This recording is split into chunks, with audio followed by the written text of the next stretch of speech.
ಕನ್ನಡಿಗರಿಗೆ ಸ್ವಾಗತ. ನಾನು ಶಿಲ್ಪಾ. ಈಗ ಹೆಡ್ಲೈನ್ಸ್. ದಾಸರಕೊಪ್ಪಲಿನ ಮನೆಯೊಂದರಲ್ಲಿ ಗಂಡನಿಲ್ಲದ ವೇಳೆ ಹೆಂಡತಿ ಮಕ್ಕಳ ನಿಗೂಢ ಸಾವು.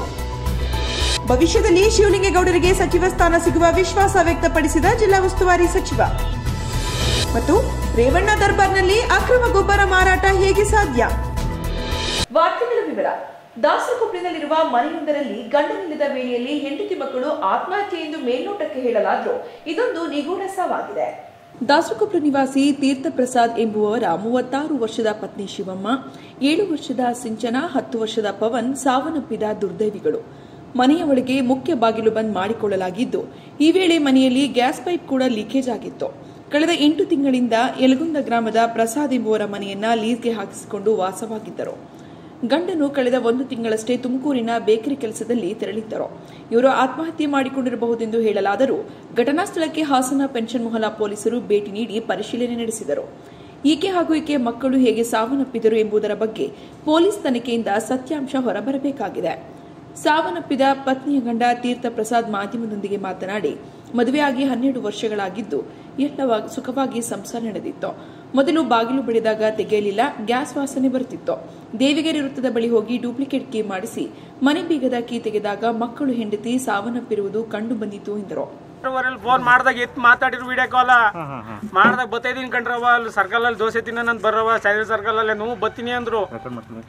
ಬತ್ತೀನಿ ಅಂದ ತಕ್ಷಣವ ಆಮೇಲೆ ಸ್ವಲ್ಪ ಫೋನ್ ಮಾಡ್ತೀನಿ, ಸ್ವಿಚ್ ಆಫ್ ಆದಾಗ ಇನ್ನೇ ಮಾಡಲಿ. ನಾನು ಬಂದು ಇಲ್ಲಿ ಕುಂತೆ, ಅಲ್ಲಿ ನೋಡಿದೆ, ಕಾಣಲಿಲ್ಲ. ಗ್ಯಾಸ್ ವಾಸನೆ ಬಂತು. ಆಮೇಲೆ ಡೋರ್ ಓಪನ್ ಮಾಡಾಗ ಎಲ್ಲ ಕಿಟಕಿ ಎಲ್ಲ ಫುಲ್ಲು ಕ್ಲೋಸ್ ಆಗಿದ್ದು, ಯಾವ ಓಪನ್ ಆಗಲಿಲ್ಲ. ಆಮೇಲೆ ಆದರೂ ಎಲ್ಲ ಹೋಗಿರ್ಬೇಕೇನ ಆಚೆಗೆ, ಬರ್ತಾರೆ ನಾನು ತಿಳ್ಕೊಂಡೆ ಬರಲಿಲ್ಲ. ಪಟ್ಟಂದ ಅವಾಗ ಏನು ಮಾಡಿದೆ, ಕರ್ಕೊಬಂದು ಸೀದವ ಓಪನ್ ಮಾಡಿಸಿ ಈಗ ನೋಡೋವತ್ತಿ 3 ಜನ ಅಡುಗೆ ಕೊನೆಲ್ಲ ಸದ್ದಿತ್ತು. ಗ್ಯಾಸ್ ಓಪನ್ ಆಗಿ ಫುಲ್ ಲೀಕ್ ಆಗೋಯ್ತು. ಗ್ಯಾಸ್ ಪೈಪ್ನೇ ಹಚ್ಬಿಟ್ಟಾರೆ. ಗ್ಯಾಸ್ ಪೈಪ್ನೇ ಆನ್ ಮಾಡಿ ಪೈಪ್ನೇ ಕಿತ್ಬಿಟ್ಟಾರೆ. ಅದು ಗ್ಯಾಸ್ ಹೋತಲೇ ಐತಿ. ಇನ್ನು 2-3 ದಿನಗಳಲ್ಲಿ ಸಿಎಂ ಮತ್ತು ಡಿಸಿಎಂ ಅವರು ದೆಹಲಿಗೆ ಹೋಗಲಿದ್ದು, ಲೋಕಸಭೆ ಅಭ್ಯರ್ಥಿಗಳು ಹಾಗೂ ನಿಗಮ ಮಂಡಳಿ ಬಗ್ಗೆಯೂ ಚರ್ಚೆ ಮಾಡುತ್ತಾರೆ. ಮುಂದಿನ ಸಚಿವರ ಬದಲಾವಣೆ ಸಂದರ್ಭ ಶಿವಲಿಂಗೇಗೌಡರು ಸಚಿವರಾಗುತ್ತಾರೆ ಎಂದು ಉಸ್ತುವಾರಿ ಸಚಿವ ಕೆ ರಾಜಣ್ಣ ಭವಿಷ್ಯ ನುಡಿದರು. ನಗರದ ಪ್ರವಾಸಿ ಮಂದಿರದಲ್ಲಿ ಮಾತನಾಡಿದ ಸಚಿವರು, ನಂದಗೋಡನಹಳ್ಳಿ ಮರಗಳ ಮಾರಣ ಹೋಮ ಪ್ರಕರಣ ವಿಚಾರವಾಗಿ ಮಾಧ್ಯಮದವರ ಪ್ರಶ್ನೆಗೆ ಉತ್ತರಿಸಿ, ಘಟನೆ ಬಗ್ಗೆ ಈಗಾಗಲೇ ಕಾನೂನು ರೀತಿ ಕ್ರಮವಾಗಿದೆ. ಕಾಡುಗಳ್ಳರಿಗೆ ಪ್ರೋತ್ಸಾಹ ಕೊಟ್ಟ ಅಧಿಕಾರಿಗಳ ವಿರುದ್ಧವೂ ಕ್ರಮವಾಗಿದೆ ಎಂದರು. ಕ್ರಮ ಆಗಿದೆಯಲ್ಲ, ಕಾನೂನಂತೆ ಕ್ರಮ ಆಗಿದೆ. ಆ ಕಾನೂನು ಕ್ರಮವನ್ನು ತೆಗೆದುಕೊಳ್ಳೋದಕ್ಕೆ ಯಾವೆಲ್ಲ ಅಧಿಕಾರಿಗಳು ಸಹಕರಿಸಿದ್ದಾರೆ ಅವರಿಗೆಲ್ಲ ಅಭಿನಂದನೆ ಸಲ್ಲಿಸ್ತೇನೆ. ಕಾನೂನು ವಿರೋಧವಾಗಿ ಯಾರೆಲ್ಲ ಅಧಿಕಾರಿಗಳು ಅವರಿಗೆ ಕಾಡುಗಳ್ಳರಿಗೆ ಪ್ರೋತ್ಸಾಹ ಕೊಟ್ಟಿದ್ದಾರೆ ಅವ್ರ ಮೇಲೆ ಈಗಾಗಲೇ ಕ್ರಮಗಳು. ಕಾಂಗ್ರೆಸ್ನವರೇ ಮಾಡಿರ್ಲಿ, ಇನ್ನೊಂದು ಪಕ್ಷದವರು ಮಾಡಿರ್ಲಿ, ಕಾನೂನು ಎಲ್ಲರಿಗೂ ಒಂದೇ. ಮೈಸೂರಿನಲ್ಲಿ ಸಿದ್ದರಾಮಯ್ಯ ಪುತ್ರರನ್ನ ಚುನಾವಣೆಗೆ ನಿಲ್ಲಿಸಲು ಪ್ರತಾಪ್ ಸಿಂಹ ಟಾರ್ಗೆಟ್ ಆರೋಪ ವಿಚಾರವಾಗಿ ಮಾತನಾಡಿ, ಅವರ ತಮ್ಮ ಕಳ್ಳ ಎಂಬುದು ಜನ ಮನಸ್ಸಲ್ಲಿ ಸಾಬೀತಾದ ರೀತಿಯಲ್ಲಿ ಇದೆ. ಅಂಥವರಿಗೆ ಪ್ರತಾಪ್ ಸಿಂಹ ಬೆಂಬಲ ಕೊಡ್ತಾರೆ ಎಂದು ನಾವು ಭಾವಿಸಬಹುದಾ? ಮರಗಳನಿಗೆ ಪ್ರತಾಪ್ ಸಿಂಹ ಬೆಂಬಲ ಎಂದು ನಾವು ಹೇಳಬಹುದಲ್ವಾ? ಯಾವುದ್ಯಾವುದೋ ಕಾರಣಕ್ಕಾಗಿ ಯಾರ್ಯಾರನ್ನು ಟೀಕೆ ಮಾಡುವುದು ಸರಿಯಲ್ಲ. ಕೋರ್ಟ್ನಲ್ಲಿ ಅವರು ನಿರ್ದೋಷಿ ಎಂದು ಹೊರಬರಲಿ, ಯಾರು ಬೇಡ ಅಂದವರು ಎಂದರು. ಕಾಂಗ್ರೆಸ್ನವ್ರು ತಗೊಂಡೋಗಿ ಮರ ಅಲ್ಲಿ ಇಟ್ಬಿಟ್ಟು ಅವ್ರ ತಮ್ಮನ್ನು ಅಣ್ಣನ್ನು ಆ ಕೇಸಲ್ಲಿ ಸಿಕ್ಕಾಕಿದ್ದಾರೆ. ಅವರೇ ಕತ್ತರಿಸಿದ್ದಾರೆ, ಅಲ್ಲೇ ಸಿಕ್ಕಿದ್ದಾರೆ. ಇದನ್ನು ರಾಜಕೀಯ ಪ್ರೇರಿತನೇ ನೀವು ಒಪ್ತೀರಾ ಹೇಳಿ ಹೋಗ್ಲಿ. ನಾವು ಹೇಳೋದು ನೋಡಿ, ಯಾರೇ ತಪ್ಪು ಮಾಡಿರಲಿ, ಕಾಂಗ್ರೆಸ್ನವ್ರು ಮಾಡಿರಲಿ, ಇನ್ನೊಂದು ಪಕ್ಷದವ್ರು ಮಾಡಿರಲಿ, ಯಾವ ಊರಿನವರೇ ಮಾಡಿರಲಿ, ಕಾನೂನು ಎಲ್ರಿಗೂ ಒಂದೇ. ಕಾನೂನಲ್ಲಿ ಯಾರು ತಪ್ಪಿತಸ್ಥರು ಅಂತಿರ್ತಾರೆ, ಕಾನೂನು it will take its own action. ಅವ್ರ ತಮ್ಮ ಕಳ್ಳ ಅಂತಕ್ಕಂಥದ್ದು ಈಗಾಗಲೇ ಜನರ ಮನಸ್ಸಲ್ಲಿ ಆರೋಪ ಸಾಬೀತಾದ ರೀತಿಯಲ್ಲಿ ಜನ ಇವಾಗಿದ್ದಾರೆ. ಅಂಥವ್ರಿಗೆ ಇವರು ಬೆಂಬಲ ಕೊಡ್ತಾರೆ ಅಂತ ಹೇಳ ನಾವು ಭಾವಿಸ್ಬೋದಾ? ಮರಗಳ್ಳರಿಗೆ ಪ್ರತಾಪ ಸಿಂಹನ ಬೆಂಬಲ ಅಂತ ನಾವು ಹೇಳ್ಬೋದಲ್ಲ. ಹಾಗಾಗಿ ನೋಡಿ, ಯಾವ್ಯಾವುದೋ ಕಾರಣಕ್ಕೋಸ್ಕರ ಯಾರೇನೋ ಟೀಕೆ ಮಾಡ್ತಕ್ಕಂಥದ್ದು ಸರಿಯಾದ ಪದ್ಧತಿ ಅಲ್ಲ. ಈಗಾಗಲೇ ಅದ್ರ ಬಗ್ಗೆ ಕಾನೂನು ಕ್ರಮಗಳು ಈಗಾಗಲೇ ಜಾರಿ ಇದ್ದಾವೆ. ಅವರು ಕೋರ್ಟಲ್ಲಿ ಅವರು ನಿರ್ದೋಷಿ ಅಂತ ಹೊರಬರ್ಲಿ, ಯಾರು ಬೇಡ ಅಂತಾರೆ. ರಾಮಮಂದಿರ ಉದ್ಘಾಟನೆಗೆ ಸಿಎಂ ಸಿದ್ದರಾಮಯ್ಯರನ್ನ ಆಹ್ವಾನಿಸದ ವಿಚಾರವಾಗಿ ಮಾತನಾಡಿ, ಬಿಜೆಪಿಯವರು ಯಾರನ್ನ ಕರಿಬೇಕು ಬೇಡ ಎಂಬ ಅಜೆಂಡಾ ಇರುತ್ತೆ. ಬಿಜೆಪಿ ಅಜೆಂಡಾನ ನಾವ್ಯಾಕೆ ಪ್ರಶ್ನೆ ಮಾಡೋಕೆ ಹೋಗಬೇಕು? ಅಲ್ಲಿಗೆ ಹೋಗಿ ಮಾಡಿದ್ರೆ ಮಾತ್ರ ರಾಮನ ದರ್ಶನ ಆಶೀರ್ವಾದನ. ನಮ್ಮೂರಲ್ಲಿ ಇರೋ ರಾಮನ ದರ್ಶನ ಮಾಡಿದ್ರೆ ನಮಗೆ ಆಶೀರ್ವಾದ ಮಾಡೋದಿಲ್ವಾ? ದೇವರು ಸರ್ವಾಂತರ್ಯಾಮಿ, ನಮ್ಮಲ್ಲೂ ಇದ್ದಾನೆ, ನಿಮ್ಮಲ್ಲೂ ಇದ್ದಾನೆ. ತೃಪ್ತಿಗೆ, ಮನಸ್ಸಿನ ನೆಮ್ಮದಿಗೆ ದೇವಸ್ಥಾನಕ್ಕೆ ಹೋಗುತ್ತೇವೆ ಎಂದರು. ಈಗ ನೋಡಿ, ಬಿಜೆಪಿನವರು ಅವರದ್ದೇ ಒಂದು ಅಜೆಂಡಾ ಇರ್ತದೆ. ಯಾರು ಕರಿಬೇಕು, ಯಾರು ಕರಿಬಾರ್ದು, ಏನು ಎತ್ತ ಅಂತೇಳಿ ಇವೆಲ್ಲ ಇರ್ತವೆ. ಅವರ ಬಿಜೆಪಿ ಅಜೆಂಡಾನ ನಾವು ಯಾಕೆ ಪ್ರಶ್ನೆ ಮಾಡೋಕ್ಕೆ ಹೋಗಬೇಕು? ರಾಮ ಮಂದಿರಕ್ಕೆ ಅಲ್ಲೋಗಿ ಪೂಜೆ ಮಾಡಿದ್ರೆ ರಾಮನ ದರ್ಶನ, ರಾಮನ ಆಶೀರ್ವಾದನ. ನಮ್ಮೂರಲ್ಲಿರೋ ರಾಮನ ಪೂಜೆ ಮಾಡಿದ್ರೆ ರಾಮ ನಮ್ಗೆ ಆಶೀರ್ವಾದ ಮಾಡೋದಿಲ್ವಾ? ಮಾಡೋದಿಲ್ಲನ್ರಿ. ಅಲ್ಲೇ ಹೋಗಿ ಮಾಡಬೇಕಾ? ದೇವರು ಅಂತಕ್ಕಂಥವನು ಸರ್ವಂತರ್ಯಾಮಿ, ಎಲ್ಲ ಕಡೆ ಇದ್ದಾನೆ. ನಮ್ಮಲ್ಲೂ ಇದ್ದಾನೆ, ನಿಮ್ಮಲ್ಲೂ ಇದ್ದಾನೆ, ಎಲ್ಲ ಜಾಗದಲ್ಲೂ ಇದ್ದಾನೆ. ನಾವು ಏನೋ ಒಂದು ತೃಪ್ತಿಗೆ, ಮನಸ್ಸಿನ ನೆಮ್ಮದಿಗೆ ನಾವು ಒಂದು ದೇವಸ್ಥಾನಗಳಿಗೆ ಹೋಗ್ತಕ್ಕಂಥದ್ದು. ಏನು ಶ್ರೀರಾಮನ ದೇವಸ್ಥಾನ ಅಲ್ಲೋದಾಕ್ಷಣಕ್ಕೆ ಶ್ರೀರಾಮನ ಆಶೀರ್ವಾದ ಆಗ್ಬಿಡ್ತಿದ್ದ? ಇಲ್ಲಿರೋ ಶ್ರೀರಾಮನ ದೇವಸ್ಥಾನಕ್ಕೆ ಹೋದರೆ ಶ್ರೀರಾಮನ ಆಶೀರ್ವಾದ ಆಗೋದಿಲ್ವಾ? ಅದರಿಂದ ಅವರವ್ರ ನಂಬಿಕೆಗೆ ಅನುಗುಣವಾಗಿ ಅವರವ್ರು ನಡ್ಕೊಳ್ತಾರೆ. ಅದು ತಪ್ಪು ಸರಿ ಅಂತಕ್ಕಂಥದ್ದು ವ್ಯಾಖ್ಯಾನ ಮಾಡಲಿಕ್ಕೆ ಹೋಗೋದಿಲ್ಲ. ನಿಗಮ ಮಂಡಳಿ ಅಧ್ಯಕ್ಷ ಸ್ಥಾನ ಹಂಚಿಕೆ ವಿಚಾರವಾಗಿ ಮಾತನಾಡುತ್ತಾ, ಇದೇ ತಿಂಗಳು 4 ಮತ್ತು 5ನೇ ತಾರೀಕು ಸಿಎಂ ಮತ್ತು ಡಿಸಿಎಂ ದೆಹಲಿಗೆ ಹೋಗುತ್ತಿದ್ದಾರೆ. ಲೋಕಸಭಾ ಅಭ್ಯರ್ಥಿ ನಿಗಮ ಮಂಡಳಿ ಬಗ್ಗೆಯೂ ಚರ್ಚೆ ಮಾಡುತ್ತಾರೆ. ಕೆಎಂ ಶಿವಲಿಂಗೇಗೌಡರು ನಿಗಮ ಮಂಡಳಿ ಅಧ್ಯಕ್ಷರಾಗುತ್ತಾರೆ. ಮುಂದಿನ ಸಚಿವರ ಬದಲಾವಣೆ ಸಂದರ್ಭ ಶಿವಲಿಂಗೇಗೌಡ ಸಚಿವರಾಗುತ್ತಾರೆ. ಕಾರ್ಯಕರ್ತರಿಗೂ ನಿಗಮ ಮಂಡಳಿ ಸ್ಥಾನ ಕೊಡಬೇಕು. ಅವರಿಂದಲೇ ತಾನೇ ನಾವೆಲ್ಲ ಗೆದ್ದಿರೋದು. ಕಾರ್ಯಕರ್ತರು ಇರೋದ್ರಿಂದಲೇ ನಾವೆಲ್ಲ ಶಾಸಕರಾಗಿರೋದು. ಕಾರ್ಯಕರ್ತರು, ಶಾಸಕರು ಇಬ್ಬರಿಗೂ ಸ್ಥಾನವನ್ನು ಕೊಟ್ಟು ಸಮತೋಲನ ಕಾಪಾಡುವ ಬಗ್ಗೆ ಪಕ್ಷ ಮತ್ತು ಅಧ್ಯಕ್ಷರ ನಿರ್ಣಯ ಇದೆ ಎಂದರು. 4-5 ದೆಹಲಿಗೆ ಈಗ ಮುಖ್ಯಮಂತ್ರಿಗಳು, ಉಪಮುಖ್ಯಮಂತ್ರಿಗಳು ಹೋಗ್ತಾ ಇದ್ದಾರೆ. ಅಲ್ಲಿ ಲೋಕಸಭಾ ಅಭ್ಯರ್ಥಿಗಳ ಬಗ್ಗೆನೂ ಚರ್ಚೆ ಮಾಡ್ತಾರೆ, ನಿಗಮ ಮಂಡಳಿಗಳ ಬಗ್ಗೆನೂ ಕೂಡ ಚರ್ಚೆ ಮಾಡಿ ಒಂದು ಅಂತಿಮ ನಿರ್ಣಯಕ್ಕೆ ಆಗ್ತಾರೆ ಅಧ್ಯಕ್ಷರಿಗೆ ಸಚಿವರು. ಆಮೇಲೆ ನೆಕ್ಸ್ಟ್ ಕಾರ್ಯಕರ್ತರಿಂದ ತಾನೇ ನಾವೆಲ್ಲ ಶಾಸಕರಾಗೋದು. ನಾವು ಕಾರ್ಯಕರ್ತರಿಗೆ ಕೊಡಬಾರದು ಅಂತಕ್ಕಂಥದ್ದಲ್ಲ. ಯಾಕೆಂದ್ರೆ ಕಾರ್ಯಕರ್ತರು ಇರೋದ್ರಿಂದನೇ ನಾವೆಲ್ಲ ಶಾಸಕರಾಗೋದು. ಅದರಿಂದ ಕಾರ್ಯಕರ್ತರಿಗೂ ಕೊಡಬೇಕು ಮತ್ತು ಶಾಸಕರಿಗೂ ಕೂಡ ಕೊಟ್ಟು ಒಂದು ಸಮತೋಲನ ಕಾಪಾಡಬೇಕು ಅಂತಕ್ಕಂಥದ್ದು ಪಕ್ಷದ ನಿರ್ಣಯ ಇದೆ. ನಮ್ಮ ಅಧ್ಯಕ್ಷ ನಿರ್ಣಯನೂ ಕೂಡ ಇದೆ. ಆ ದಿಸೆಯಲ್ಲಿ ಕಾರ್ಯೋನ್ಮುಖರಾಗಿದ್ದಾರೆ. ಅರ್ಕಲಗೂಡು ತಾಲೂಕಿನಲ್ಲಿ ಕಳಪೆ ಯೂರಿಯಾ ಗೊಬ್ಬರ ಸರಬರಾಜು ಯಾವ ರೀತಿ ಆಗಿದೆ, ಅದರಲ್ಲೂ ರೇವಣ್ಣ ಅವರ ದರ್ಬಾರ್ನಲ್ಲಿ ಹೇಗೆ ಅಕ್ರಮ ಗೊಬ್ಬರ ಮಾರಾಟ ಸಾಧ್ಯ ಎಂದು ಹಾಸ್ಯದ ರೀತಿ ಕಾಲಿಳೆದ ಜಿಲ್ಲಾ ಉಸ್ತುವಾರಿ ಸಚಿವರು, ಕೃಷಿ ಅಧಿಕಾರಿಗಳು ಆ ಸ್ಥಾನದಲ್ಲಿ ಇರಲು ನಾಲಾಯಕೆಂದು ತರಾಟೆಗೆ ತೆಗೆದುಕೊಂಡ ಪ್ರಸಂಗ ನಡೆಯಿತು. ನಗರದ ಜಿಲ್ಲಾ ಪಂಚಾಯತ್ ಸಭಾಂಗಣದಲ್ಲಿ ನಡೆದ ಕೆಡಿಪಿ ಸಭೆಯಲ್ಲಿ ಅಧ್ಯಕ್ಷತೆ ವಹಿಸಿ ಮಾತನಾಡಿದ ಅವರು, ಕೃಷಿಗೆ ಸಂಬಂಧಿಸಿದ ಮಾಹಿತಿ ಕಲೆ ಹಾಕಿದಾಗ ಕೃಷಿ ಇಲಾಖೆ ಅಧಿಕಾರಿ ಜೆಡಿಎ ರಾಜಸುಲೋಚನಾ ಅವರಿಂದ ಮಾಹಿತಿ ಕೇಳಿದರು. ಯಾವ ಡೀಲರ್ನಿಂದ ಸರಬರಾಜು ಆಗಿದೆ, ಯಾರು ಆ ಡೀಲರ್, ಎಲ್ಲಿಂದ ಬಂದಿದೆ ಎಂಬ ದಾಖಲೆ ಇಲ್ಲ, ಚೀಲದಲ್ಲಿ ಯಾವುದೇ ಮಾಹಿತಿ ಇಲ್ಲ. ಎಲ್ಲಿಂದ ಬಂದಿದೆ ಎಂಬ ಮಾಹಿತಿ ಹೇಳದ ಅಧಿಕಾರಿಗೆ ಆ ಸ್ಥಾನದಲ್ಲಿ ಮುಂದುವರೆಯಲು ನಾಲಾಯಕೆಂದು ತರಾಟೆಗೆ ತೆಗೆದುಕೊಂಡರು. ಮಾಧ್ಯಮದಲ್ಲಿ ಬಂದ ಮೇಲೆ ಎಚ್ಚೆತ್ತುಕೊಳ್ಳಬೇಕಾ? ಏನ್ ಮಾಡ್ತಾ ಇದ್ದೀರಾ? ರೇವಣ್ಣ ದರ್ಬಾರ್ನಲ್ಲಿ ಗೊಬ್ಬರ ಅಕ್ರಮ ಮಾರಾಟ ಆಗುತ್ತಿದೆ ಏಕೆ ಎಂದು ಹೇಳಿದರು.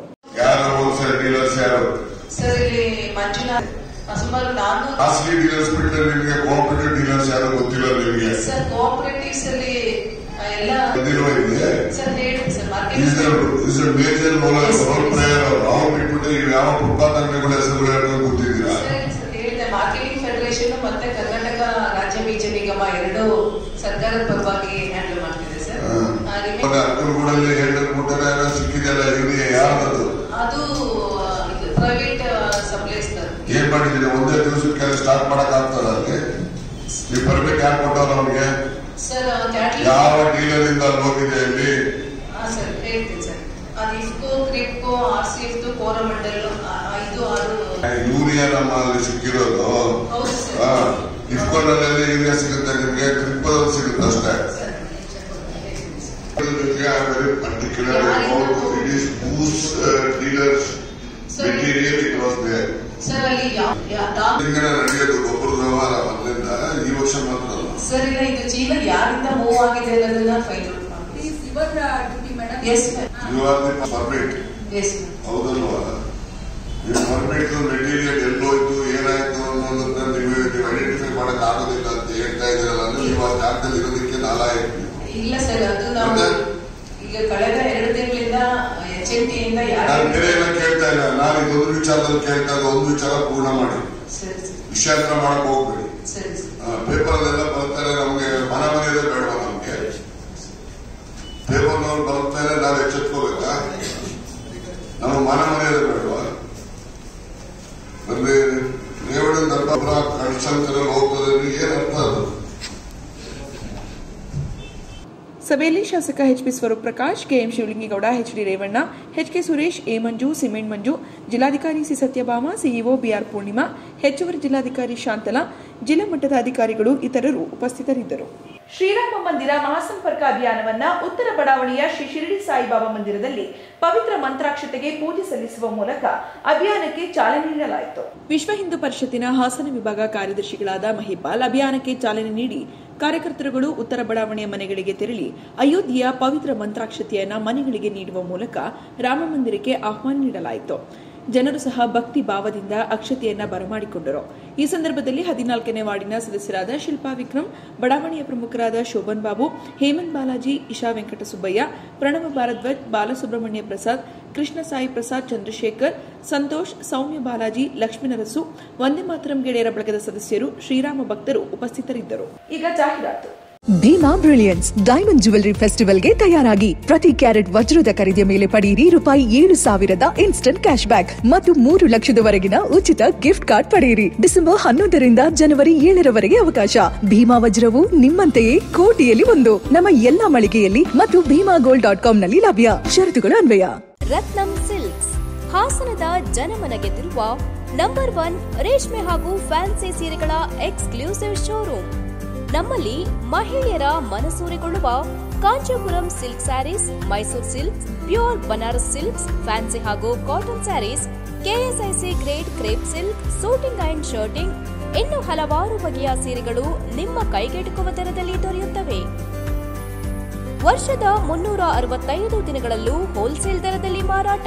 ಗ್ರಾಹಕರಿಗೆ ಪಾರ್ಕಿಂಗ್ ಹಾಗೂ ಶೌಚಾಲಯದ ವ್ಯವಸ್ಥೆಯೂ ಲಭ್ಯ. ಭೇಟಿ ಕೊಡಿ Ratnam silks, opposite to Rangalakshmi hospital, next to NCC office, RC road, Hassan. Phone number 9164210699 ಹಾಗೂ 08172296399. ಎಲ್ಲರೂ ಕೂಡ ಹೊಸ ವರ್ಷ 2024ನ ಹೇಗ್ ವೆಲ್ಕಮ್ ಮಾಡೋದು ಅಂತ ಯೋಚನೆ ಮಾಡ್ತಾ ಇದ್ದೀರಾ? ಹಾಗಿದ್ರೆ ಇಲ್ಲಿದೆ ನಿಮ್ಗೊಂದು perfect event. Varun Mansion presents 2024 New Year Party, the best event of the year. ಇದೇ ತಿಂಗಳ ಡಿಸೆಂಬರ್ 31ರಿಂದ live music, drinks, games, fun activities, lucky draw, cake cutting, unlimited veg and non veg buffet ಕೂಡ ಇದೆ. ಜೊತೆಗೆ complementary drinks ಅನ್ನು ಕೂಡ ಕೊಡ್ತಿದ್ದಾರೆ. 5 ವರ್ಷ ಮೇಲ್ಪಟ್ಟ ಮತ್ತು 15 ವರ್ಷ ಒಳಪಟ್ಟ ಮಕ್ಕಳಿಗೆ ಎಂಟ್ರಿ ಫೀ ಕೇವಲ ₹750. ಕಪಲ್ಗಳಿಗೆ ಎಂಟ್ರಿ ಫ್ರೀ ₹2,499. ಸಿಂಗಲ್ ಆಗಿದ್ರೆ ಟೆನ್ಷನ್ ಯಾಕೆ, ನಿಮ್ಗೂ ಕೂಡ ಎಂಟ್ರಿ ಫೀ ಕೇವಲ ₹1,499. ಹೆಚ್ಚಿನ ಮಾಹಿತಿಗಾಗಿ phone number 9364011747. Shri Hasanamba granites and ceramics, Jayanagar 1ನೇ ಹಂತ, ರಿಂಗ್ ರಸ್ತೆ, ಹಾಸನ. ನಿಮ್ಮ ಕನಸಿನ ಮನೆಯ ಅಂದವನ್ನ ಹೆಚ್ಚಿಸುವಂತ tiles, vitrified, sanitary accessories, ceramics, appliances, modular kitchens, natural stones, wooden finishing, bathroom fittings, luxury collections, ಹೀಗೆ 20ಕ್ಕೂ ಹೆಚ್ಚು ಪ್ರತಿಷ್ಠಿತ ಕಂಪನಿಗಳ ಔಟ್ಲೆಟ್ ಉಳ್ಳ ಕರ್ನಾಟಕದ ಏಕೈಕ ಪ್ರತಿಷ್ಠಿತ showroom Shri Hasanamba granites and ceramics. ಹೆಚ್ಚಿನ ಮಾಹಿತಿಗಾಗಿ ಸಂಪರ್ಕಿಸಿ 9742283322, 9164183222, 9538161312. Shri Hasanamba granites and ceramics, Jayanagar 1ನೇ ಹಂತ, ರಿಂಗ್ ರಸ್ತೆ, ಹಾಸನ.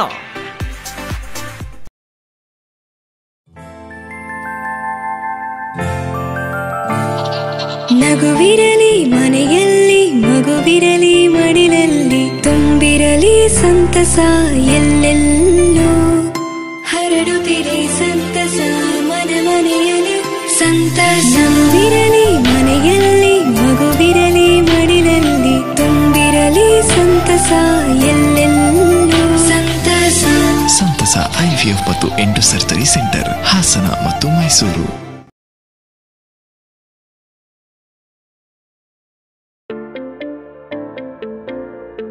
ನಿಮ್ಮ ಮನೆಗೆ ಅಥವಾ ಕಚೇರಿಗೆ ವಿನೂತನ ಮಾದರಿಯ ಮತ್ತು ಉತ್ತಮ ಗುಣಮಟ್ಟದ ಫರ್ನಿಚರ್ಸ್ ಖರೀದಿಸಲು ನೋಡ್ತಿದ್ದೀರಾ? ಹಾಗಾದ್ರೆ ಇಲ್ಲೊಂದು ವೆರೈಟಿಯಾಗಿ ಸಿದ್ಧಗೊಂಡಿರುವ ಬಹುದೊಡ್ಡ ಫರ್ನಿಚರ್ ಶೋರೂಮ್ ಶ್ರೀ ಮಾರುತಿ ಫರ್ನಿಚರ್ಸ್ಗೆ ಬನ್ನಿ. ಸುಮಾರು 45 ವರ್ಷದಿಂದ ಫರ್ನಿಚರ್ ಅನುಭವ ಹೊಂದಿರುವ ಸಂಸ್ಥೆಯು ಈಗ ಬಿಎಂ ರಸ್ತೆಯಿಂದ ಸಾಲಗಾಮೆ ಮುಖ್ಯ ರಸ್ತೆಯ ರಿಂಗ್ ರೋಡ್ ಸರ್ಕಲ್ಗೆ ಸ್ಥಳಾಂತರವಾಗಿದೆ. ನಿಮಗೆ ಬೇಕಾಗುವ ವುಡನ್ ಮತ್ತು ಸ್ಟೀಲ್ ಫರ್ನಿಚರ್ಗಳು ಶ್ರೇಷ್ಠ ಗುಣಮಟ್ಟ ಹಾಗೂ ನವನವೀನ ಮಾದರಿಯಲ್ಲಿ ಲಭ್ಯ.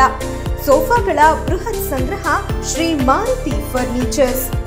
ಈಗ ಪಡೆಯಿರಿ ರಿಪೋಸ್ ಬೆಡ್ ಮತ್ತು ಕಾಟ್ ಮೇಲೆ ಭಾರಿ ರಿಯಾಯಿತಿ. ಇದು ಕೆಲವೇ ದಿನಗಳ ಆಫರ್ ಆಗಿರುತ್ತದೆ ಎಂದು ಶೋರೂಮ್ ಮುಖ್ಯಸ್ಥರಾದ ಕುಮಾರ್ ಅಮೋಘ್ ವಾಹಿನಿಯ ಮೂಲಕ ತಿಳಿಸಿರುತ್ತಾರೆ. ಹಾಗೂ ನಿಮ್ಮ ಕಚೇರಿಗೆ ಬೇಕಾಗುವಂತಹ ಸೆಟಪ್ ಫರ್ನಿಚರ್ಸ್ ಕೂಡ ದೊರೆಯುತ್ತದೆ. ಇದಲ್ಲದೆ ಕಾಟ್, ಬೆಡ್, ಚೇರ್ಸ್, ಬೀನ್ ಬ್ಯಾಗ್, ಬೀರುಗಳು ಕಡಿಮೆ ಬೆಲೆಯಲ್ಲಿ ಲಭ್ಯವಿರುತ್ತದೆ.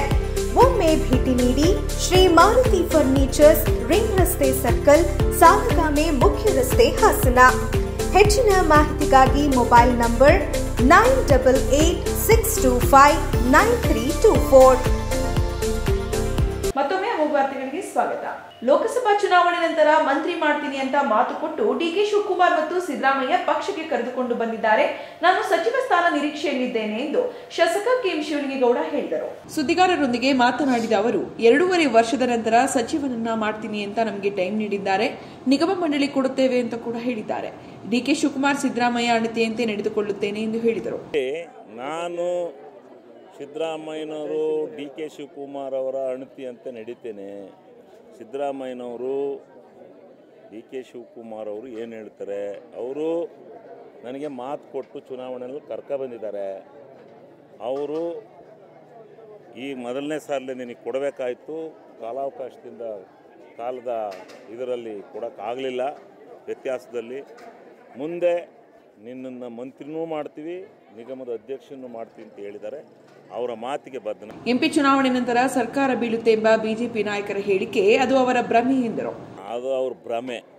ಅವರಿಗೆಲ್ಲ ಹಗಲು ಕನಸು ಬಿದ್ದಿರಬೇಕು, ರಾತ್ರಿ ಹೊತ್ತು ಬಿದ್ದಿಲ್ಲ, ಕನಸು ಹಗಲು ಬಿದ್ದಿರಬೇಕು. ಅದರಿಂದ ಅವರು ಭ್ರಮೆ ಮೇಲೆ ಹಂಗೆ ಆಡ್ತಾರೆ. ಅವರು ಭ್ರಮೆ ಮೇಲೆ ಮಾಡಲಿ, ಅವ್ರಿಗೆಲ್ಲ ಇದಾಗಲಿ. ಹೆಂಗೆ ಬೀಳುತ್ತೆ ನಾವು ಹಿಂದೂಗಳೇ, ಹಿಂದೂ ರಕ್ತದಲ್ಲೇ ಹುಟ್ಟಿದ್ದೇವೆ. ನಾವೇನು ಬೇರೆ ರಕ್ತದಲ್ಲಿ ಹುಟ್ಟಿಲ್ಲ. ನಾವು ಹಿಂದೂಗಳೇ, ಹಿಂದೂಗಳ ಪರವಾಗಿಯೇ ಹೋರಾಟ ಮಾಡುತ್ತೇವೆ. ಮಹಾತ್ಮ ಗಾಂಧಿ ಹೇಳಿ ಹೋಗಿದ್ದಾರೆ, ಹಿಂದೂ ಮುಸ್ಲಿಂ ಕ್ರೈಸ್ತರೆಲ್ಲ ಒಂದೇ, ಜಾತ್ಯತೀತ ನಿಲುವಿಗೆ ಬದ್ಧರಾಗಿ ಎಲ್ಲ ಜಾತಿ ಜನಾಂಗ ಒಂದಾಗಿ ಕಾಣುತ್ತಿದ್ದೇವೆ ಎಂದರು. ದೇಶದ ರಾಜಕಾರಣ ಹಿಂದೂಗಳಿಗೆ ಇದನ್ನ ಇವ್ರದ್ದೊಂದು ಸ್ಲೋಗನ್. ಇದು BJP ಅವ್ರದ್ದು. ಇದು ಇವರು ಗುತ್ತಿಗೆ ತಗೊಬಿಟ್ಟಾರೆ ಹಿಂದೂಗಳನ್ನೇನು ಅವ್ರದ್ದಲ್ಲ. ನಾವು ಹಿಂದೂಗಳೇ, ನಾವು ಹಿಂದೂ ರಕ್ತದಲ್ಲೇ ಹುಟ್ಟಿರೋದು. ನಾವೇನು ಬೇರೆ ರಕ್ತದಲ್ಲಿ ಹುಟ್ಟಿದ್ದೀವಿ ಅಂತ ಹೇಳಲ್ಲ. ನಾವು ಹಿಂದೂಗಳೇ, ಹಿಂದೂಗಳ ಪರವಾಗಿ ಹೋರಾಟ ಮಾಡ್ತೀವಿ. ನಾವು ಹಿಂದೂಗಳು ಎಲ್ಲರನ್ನೂ, ನಮ್ಮದು ಜಾತ್ಯತೀತ ರಾಷ್ಟ್ರ. ಮಹಾತ್ಮ ಗಾಂಧೀಜಿ ಹೇಳೋಗಿದ್ದಾರೆ, ಹಿಂದೂ ಮುಸಲ್ಮಾನ್ ಕ್ರೈಸ್ತರೆಲ್ಲ ಒಂದೇ ಅಂತ ಗೀತೆ ಆಡೋಗಿದ್ದಾರೆ ಮಹಾತ್ಮ ಗಾಂಧೀಜಿ. ಅದರ ತತ್ವಕ್ಕೆ ಬದ್ಧರಾಗಿ, ಜಾತ್ಯತೀತ ನಿಲುವಿಗೆ ಬದ್ಧರಾಗಿ ನಾವು ದೇಶ ಆಳ್ತಾ ಇದ್ದೀವಿ. ಎಲ್ಲ ಜನಾಂಗವನ್ನು, ಎಲ್ಲ ಜಾತಿಯನ್ನು ಒಂದಾಗಿ ಕಾಣ್ತಾ ಇದ್ದೀವಿ. ನಾವು ಬರೀ ಹಿಂದೂಗಳು ಇದು ಅನ್ನೋ ಪ್ರಶ್ನೆ ಅಲ್ಲ, ನಮಗೆಲ್ಲರೂ ಸಮಗ್ರವಾಗಿ ಎಲ್ಲ ಜನಾಂಗನೂ ನಾವು ಒಂದಾಗಿ ಕಾಣ್ತಾ ಇದ್ದೀವಿ. ಅವರು ಸಂಘಟನೆ ಮಾಡಿ ಯಾರನ್ನ ಗೆಲ್ಲಿಸ್ತಾರೆ, JDSನ ಗೆಲ್ಲಿಸಬೇಕು, ಬಿಜೆಪಿನ ಹಿಂಗೆ ಗೆಲ್ಲಿಸ್ತಾರೆ, ಬಿಜೆಪಿ ಅಭ್ಯರ್ಥಿ ಹಾಕಿ ಗೆಲ್ಲಿಸಿ ಕರ್ಕೊಂಡು ಬಂದ್ರೆ ಅವನೊಬ್ಬನ ಹಾಸನ ಜಿಲ್ಲೆಯ ರಾಜಕಾರಣದಲ್ಲಿ ಶೂರ ಅಂತ ಕರೆಯೋಣ, ಇಲ್ಲಾಂದ್ರೆ ಅದಕ್ಕೆ ತಕ್ಕಂಥದನ್ನ ಅನುಭವಿಸ್ತಾನೆ. ನಾವೇನು ಮಾಡೋಕ್ಕಾಗುತ್ತೆ ಎಂದರು. ಈಗ ಪ್ರೀತಮ್ ಗೌಡರು ರಾಜಕೀಯ ಪ್ರಧಾನ ಕಾರ್ಯದರ್ಶಿ ಆಗಿ ಪಕ್ಷವನ್ನು ಸಂಘಟನೆ ಮಾಡಿ ಅವರು ಯಾರನ್ನು ಗೆಲ್ಲಿಸ್ತಾರೆ? JDSನೇ ಗೆಲ್ಲಿಸ್ಬೇಕು. ಅವರು ಕಾಂಗ್ರೆಸ್ ಹೆಂಗೆ ಗೆಲ್ಲಿಸ್ತಾರೆ? BJPನ ಯಾರ್ದ? ಹಂಗೆ ಹಾಕ್ಲಿ, ಪುಣ್ಯವಂತ ಭಾಳ ಒಳ್ಳೆ ಕೆಲಸ ಮಾಡ್ತಾನೆ, ಮಾಡಲಿ. ಹಂಗಾರೆ ಮೈತ್ರಿ ಮುರಿದೋಗುತ್ತಲ್ಲ, ಹಾಕಲಿ, ಗೆಲ್ಲಿಸ್ಲಿ. ಆಗ ಅವನು ಶೂರ ಅಂತ ಕರೆಯೋಣ. ಅವನು ಕ್ಯಾಂಡಿಡೇಟ್ ಹಾಕಿ ಅವ್ನು ಗೆಲ್ಲಿಸಿ ಕರ್ಕೊಂಬಂದರೆ ಅವನೊಬ್ಬನ ಶೂರ ಅಂತ ಕರೆಯೋಣ ಹಾಸನ ಜಿಲ್ಲೆ ರಾಜಕೀಯದಲ್ಲಿ ಪ್ರೀತಮ್ ಗೌಡನ. ಇಲ್ಲ ಅಂದರೆ ಅವನು ಅದಕ್ಕೆ ತಕ್ಕಂಥದ್ದನ್ನು ಅನುಭವಿಸ್ತಾನೆ. ನಾವೇನು ಮಾಡೋಕ್ಕಾಗಲ್ಲ. ಅವನ್ಯಾಕೆ ಇಲ್ಲಿ ಬೇಲೂರಿಗೆ ಬಂದು ಮರ ಕಡಿಸಬೇಕಿತ್ತು? ಮೈಸೂರು ರಾಜಕೀಯ ತಾನೇ, ಮೈಸೂರಲ್ಲಿ ಕಾಡು ಕಡಿಸ್ಕೋಬೇಕಿತ್ತು. ಇಲ್ಲಿ ಹಾಸನದ ಕಾಡಿಗೆ ಹಾಕಿ ಬಂದ. ಅವರ ಬ್ರದರ್ ಇಲ್ಲಿ, ಯಾರ್ಯಾರು ಇಲ್ಲಿ ಕಡಿಸಿದ್ದು ಹೆಂಗೆ, ಕಳಿಸದೆ ಹೆಂಗೆ ಅಧಿಕಾರಿಗಳು ಬಂಧಿಸಿದ್ರು? ಸುಮ್ಮನೆ ಬಂಧಿಸೋಕೆ ಆಗುತ್ತಾ? ಜಾಮೀನಿನ ಮೇಲೆ ಹೊರಕ್ಕೆ ಬಂದಿದ್ದಾನೆ, ಆದರೆ ಆಪಾದನೆ ಇದೆ. ಅವನ ಮೇಲೆ ಇಲ್ಲ ಅಂತ ಸ್ವಚ್ಛವಾಗಿ ಬರಲಿ, ನಾವೇನು ಬೇಡ ಅಂದಿದ್ವಾ ಎಂದರು. ಸಿಂಹ 3 ಎಕರೆ ಜಮೀನಿನಲ್ಲಿ ಕಾಡಿನ ವಿಕ್ರಮ್ ಸಿಂಹ ಕಾಡಿನಲ್ಲಿ ಸಂಪೂರ್ಣವಾಗಿ ಮರವನ್ನು ಕಡಿದಿದ್ದಾನೆ. ಮರನ ಕಡಿದಿರೋದಕ್ಕೆ ಕಾನೂನುಬದ್ಧವಾಗಿ ಕ್ರಮ ತಗೊಂಡಿದ್ದಾರೆ. ಇನ್ನೇನು ಕಾರ್ಡ್ ಕಡ್ದವ್ರಿಗೂ ಕಾನೂನು ಬಗ್ಗೆ ಕ್ರಮ ತಗೋಬಾರ್ದಾ? ಅವ್ನು ಕಡ್ದಿರೋದು ಸತ್ಯ ಆಗಿದೆ, ಕಡ್ದಾರೆ, ಇಲ್ಲ ಅಂದರೆ ಅದು ವಿಮುಕ್ತನಾಗಲಿ, ಆಪಾದನೆಯಿಂದ ವಿಮುಕ್ತನಾಗಲಿ ಸರ್, ನಾವೇನು ಬೇಡ ಅಂತೀವ. ಈಗ ಅಧಿಕಾರಿಗಳು ಅವ್ನು ಕಡ್ದಿರೋದು ಸಾಬೀತಾಗಿದೆ, ಕಡಿಸಿರೋದು, ಅದಕ್ಕೆ ಅವನ ಮೇಲೆ ಕೇಸ್ ಹಾಕಿದ್ದಾರೆ. ಇಲ್ಲ ಅಂತ ಸಾಬೀತಾದರೆ ಬಿಟ್ಟು ಕಳಿಸ್ತಾರೆ. ಬೇಕಾಯ್ತು ಇಲ್ಲಿ ಬೇಲೂರಿಗೆ ಬಂದು ಮರ ಕಡಿಸ್ಬೇಕಾಯ್ತು, ಮೈಸೂರಿನ ರಾಜಕೀಯದ ಸರಿ, ಮೈಸೂರಲ್ಲಿ ಕಡಿಸ್ಕೋಬೇಕಾಯ್ತು ಕಾಡ, ಇಲ್ಲಿ ಹಾಸನ ಕಾಡಿಗೆ ಯಾಕೆ ಬಂದ? ಇರಲಿ ಹೇಳಿ, ಅವ್ರ ಬ್ರದರ್ ಇರಲಿ, ಯಾರ ಇರಲಿ, ಕಡಿಸಿದ್ದು ಹೆಂಗೆ? ಕಡಿಸ್ತಲ್ಲ ಹೆಂಗೆ ಅಧಿಕಾರಿಗಳು ಬಂಧಿಸಿದ್ರು? ಸುಮ್ಮನೆ ಬಂದ್ಸಕ್ಕಾಗುತ್ತೆ ಯಾರನ್ನಾರವ? FIR ಆಗಿದೆಯೋ ಮತ್ತೊಂದು ಆಗಿದೆ ನಮಗೆ ಗೊತ್ತಿಲ್ಲ. ಅಧಿಕಾರಿಗಳು ಕರ್ಕೊಂಡೋಗ್ಯಾರೆ, ಬಂಧಿಸಿದ್ದಾರೆ, ಜಾಮೀನು ಮೇಲೆ ಹೊರಗೆ ಬಂದಾನೆ, ಅಲ್ಲಿಗೆ ಆಪಾದನೆ ಇದೆ ಅವನ ಮೇಲೆ. ಇಲ್ಲ ಅಂತ ಸ್ವಚ್ಛವಾಗಿ ಬರಲಿ ಹೇಳಿ, ಸ್ವಚ್ಛವಾಗಿ ಬರಲಿ, ನಾವೇನು ಬೇಡ ಅಂದಿದ್ದೀವ. ಅದಕ್ಕೆ ಮೈಸೂರಿನ ರಾಜಕೀಯರು ಮುಖ್ಯಮಂತ್ರಿಗಳು ಸಿದ್ದರಾಮಯ್ಯ ರಾಯರು ಅಂತೇಳಿ ಮೈಸೂರಿನ ರಾಜಕೀಯಕ್ಕೆ ಹೋಲಿಕೆ ಮಾಡೋದಾ? ಟಿಕೆಟ್ ತಪ್ಪಿಸೋ ವಿಚಾರ ಬಿಜೆಪಿಗೆ ಬಿಟ್ಟಿದ್ದು, ಸಿದ್ದರಾಮಯ್ಯ ಹೇಳ್ತಿದ್ದಂಗೆ ಟಿಕೆಟ್ ತಪ್ಪುತ್ತಾ? ಸಿದ್ದರಾಮಯ್ಯರ ಮಗನ ನಿಲ್ಲಿಸೋಕೆ ಪ್ರತಾಪ್ ಸಿಂಹನ ಹೇಳಿ ಕೇಳಿ ನಿಲ್ಲಿಸಬೇಕಾ? ಪಾರ್ಟಿ ತೀರ್ಮಾನ ಆದ್ರೆ ನಿಲ್ಲಿಸ್ತಾರೆ. ಪಾರ್ಲಿಮೆಂಟ್ ಮೆಂಬರ್ ಆಗಿರುವಾಗಲೇ ಎಲ್ಲ ಗೆದ್ದು ಬರ್ಲಿಲ್ವಾ? ಒಬ್ರು ಬರಲ್ಲ ಅಂತ ಹೇಳಿದ್ರು, ಎಲ್ಲ ಗೆದ್ದು ಬಂದ್ರು. ಕೊಡಗಿನಲ್ಲಿ 2 ಸೀಟು ಕಾಂಗ್ರೆಸ್ಗೆ ಬಂದಿದೆಯಲ್ಲ ಎಂದ್ರು. ಅವನೇ ಯಾಕೆ ಬರ್ಬೇಕಾಯ್ತು ಇಲ್ಲಿ ಬೇಲೂರಿಗೆ ಬಂದು ಮರ ಕಡಿಸ್ಬೇಕಾಯ್ತು? ಮೈಸೂರಿನ ರಾಜಕೀಯದ ಸರಿ, ಮೈಸೂರಲ್ಲಿ ಕಡಿಸ್ಕೋಬೇಕಾಯ್ತು ಕಾಡ, ಇಲ್ಲಿ ಹಾಸನ ಕಾಡಿಗೆ ಯಾಕೆ ಬಂದ? ಇರಲಿ ಹೇಳಿ, ಅವ್ರ ಬ್ರದರ್ ಇರಲಿ, ಯಾರ ಇರಲಿ, ಕಡಿಸಿದ್ದು ಹೆಂಗೆ? ಕಡಿಸ್ತಲ್ಲ ಹೆಂಗೆ ಅಧಿಕಾರಿಗಳು ಬಂಧಿಸಿದ್ರು? ಸುಮ್ಮನೆ ಬಂದ್ಸಕ್ಕಾಗುತ್ತೆ ಯಾರನ್ನಾರವ? FIR ಆಗಿದೆಯೋ ಮತ್ತೊಂದು ಆಗಿದೆ ನಮಗೆ ಗೊತ್ತಿಲ್ಲ. ಅಧಿಕಾರಿಗಳು ಕರ್ಕೊಂಡೋಗ್ಯಾರೆ, ಬಂಧಿಸಿದ್ದಾರೆ, ಜಾಮೀನು ಮೇಲೆ ಹೊರಗೆ ಬಂದಾನೆ, ಅಲ್ಲಿಗೆ ಆಪಾದನೆ ಇದೆ ಅವನ ಮೇಲೆ. ಇಲ್ಲ ಅಂತ ಸ್ವಚ್ಛವಾಗಿ ಬರಲಿ ಹೇಳಿ, ಸ್ವಚ್ಛವಾಗಿ ಬರಲಿ, ನಾವೇನು ಬೇಡ ಅಂದಿದ್ದೀವ. ಅದಕ್ಕೆ ಮೈಸೂರಿನ ರಾಜಕೀಯರು ಮುಖ್ಯಮಂತ್ರಿಗಳು ಸಿದ್ದರಾಮಯ್ಯ ರಾಯರು ಅಂತೇಳಿ ಮೈಸೂರಿನ ರಾಜಕೀಯಕ್ಕೆ ಹೋಲಿಕೆ ಮಾಡೋದಾ? ಯಾರ ಟಿಕೆಟು ತಪ್ಪು? ಅದು BJP ಬಿಟ್ಟದ್ದು. ಸಿದ್ದರಾಮಯ್ಯನವ್ರು ಹೇಳ್ತಿದ್ದಂಗೆ ಟಿಕೆಟ್ ತಪ್ಪಿಸ್ತಾರ? ಸಿದ್ದರಾಮಯ್ಯನವ್ರ ಮಗನ ನಿಲ್ಸೋಕ್ಕೆ ಪ್ರತಾಪ್ ಸಿಂಹನ್ನ ಕೇಳಿ ನಿಲ್ಲಿಸ್ಬೇಕಾ? ನಿಲ್ಲಿಸ್ತಾರ ಅವರು ನಿಲ್ಲಿಸ್ಬೇಕು ಅಂತ ತೀರ್ಮಾನ ಆದರೆ, ಪಾರ್ಟಿಲಿ ತೀರ್ಮಾನ ಆದರೆ ನಿಲ್ಲಿಸ್ತಾರೆ. ಇದ್ರೆ ಅದು ಚುನಾವಣಾ ಕಣ. ಈಗ ಇವನು ಪಾರ್ಲಿಮೆಂಟ್ ಮೆಂಬರ್ ಆಗಿದ್ದಂಗೆ ಎಲ್ಲ ಗೆದ್ದು ಬರಲಲ್ವ? ಅಲ್ಲಿ ಎಲ್ಲ ಒಬ್ಬರು ಬರೋಕ್ಕಲ್ಲ ಅಂತದ್ದು, ಎಲ್ಲ ಗೆದ್ದು ಬಂದರು.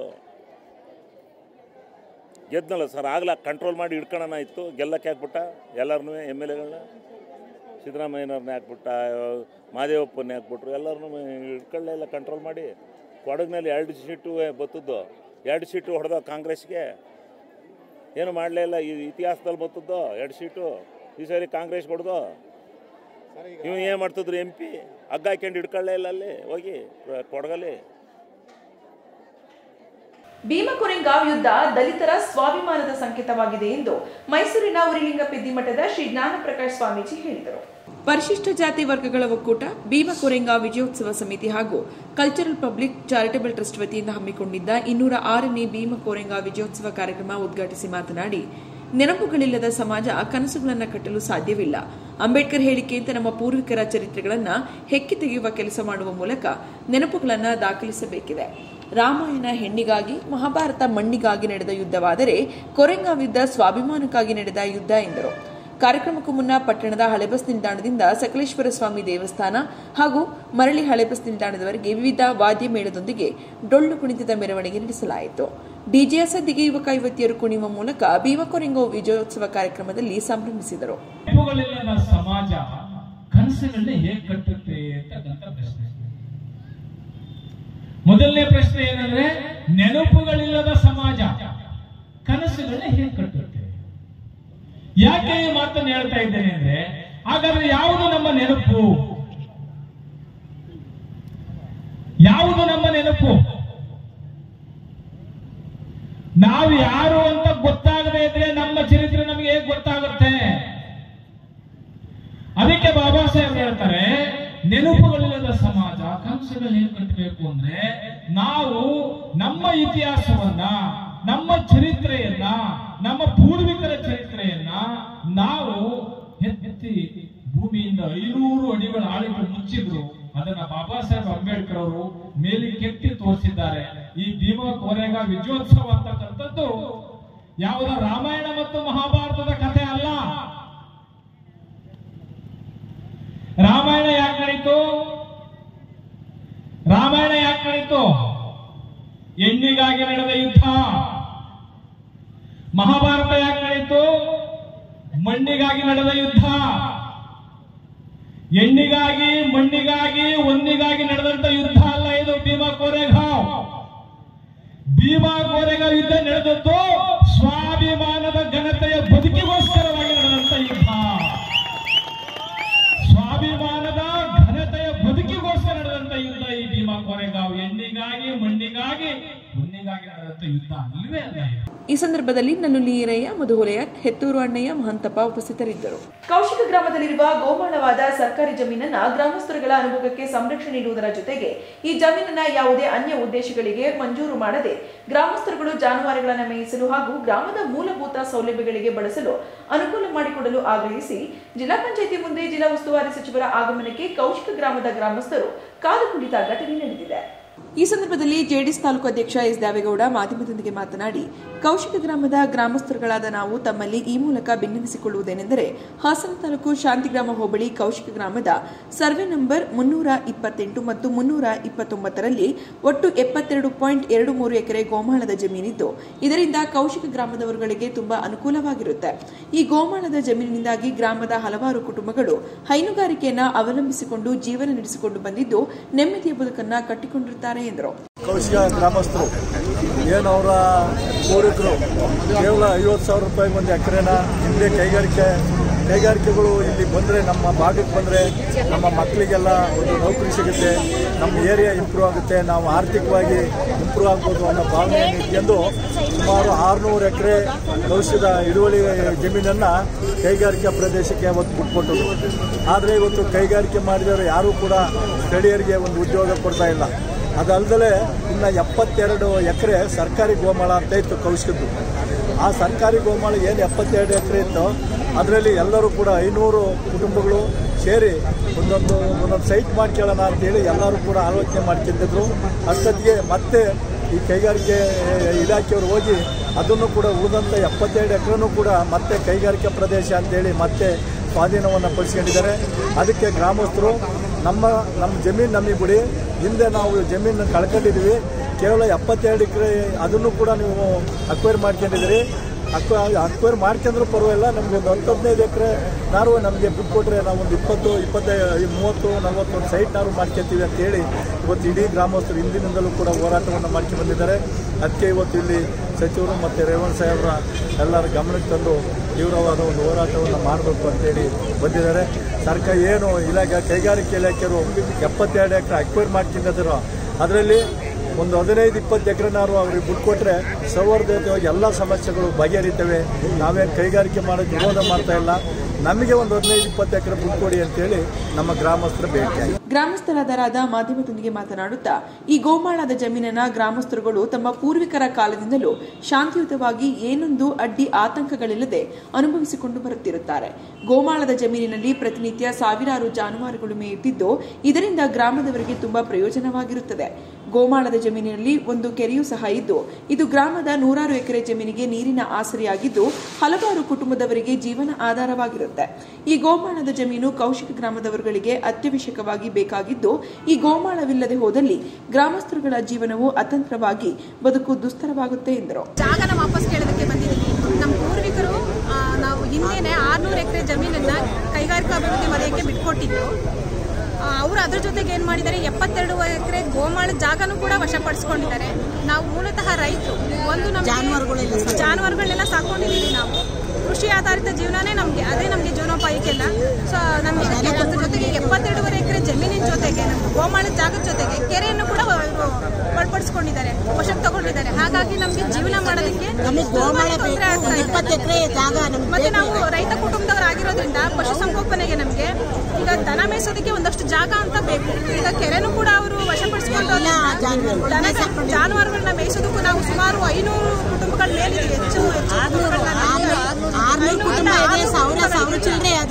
ಸಾವಿರ ಮೇಲೆ ದನ ಕರುಗಳು ಜಾನುವಾರುಗಳೆಲ್ಲ ಇದೆ. ಸೊ ನಮಗೆ ಅವ್ರನ್ನ ದನಗಳನ್ನ ಮೇಯಿಸೋದಕ್ಕೆ ನಮಗೆ ಜಾಗನೇ ಇಲ್ಲ, ನೀರು ಕುಡಿಸೋದಕ್ಕೆ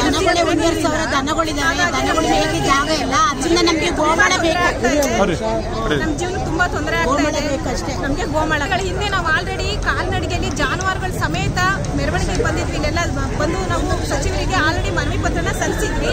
ಆದ್ರೂ ಕೂಡ ನಮ್ಗೆ ಇಲ್ಲಿವರೆಗೂ ಕೂಡ ನಮ್ಗೆ ಯಾವುದೇ ರೀತಿ ನ್ಯಾಯನ ಅವ್ರು ದೊರಕಿಸ್ಕೊಟ್ಟಿಲ್ಲ.